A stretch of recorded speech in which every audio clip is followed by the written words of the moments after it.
നമ്മൾ റീൽസിൽ കണ്ട ആ വൈറൽ കാർ ഇന്ന് നമ്മൾ കൊച്ചിയിലുണ്ട്. ഡോഡ്ജ്. വാവ്, സെറ്റ് കാറില്. ഒന്ന് ലൈക്ക് എക്സോസ്റ്റ് കേൾക്കാൻ പറ്റുമോ? Back side.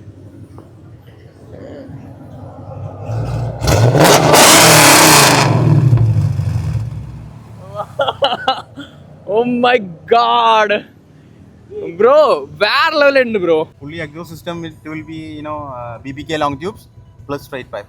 ഇവിടെ ഇഷ്യൂ ഇല്ലേ ബ്രോ? MVD അങ്ങനെ ഒന്നും ഇല്ല, ഇവിടെ അങ്ങനത്തെ ഇഷ്യൂ ഒന്നുമില്ല. പ്രോപ്പറായിട്ട് ടാക്സ് ഇൻഷുറൻസ് കൊടുത്തിട്ട് നമ്മൾ റോഡിലോടുന്നത്.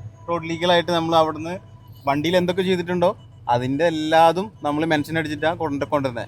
ഇപ്പോൾ ആ പേപ്പറിൽ ഇപ്പോൾ നമുക്ക് എത്ര ഓരോ ഡീറ്റെയിൽസ് ഉണ്ടാവും. വണ്ടി fully modified, exhaust, air suspension, everything we can add in that. So there is no issue. പണ്ട് തൊട്ട് റേസിംഗ് കാഴ്സിനോട്, നല്ല മസിൽ കാഴ്സ്, റേസിംഗ് കാഴ്സിനോട് ഭയങ്കര ക്രേസാണ്.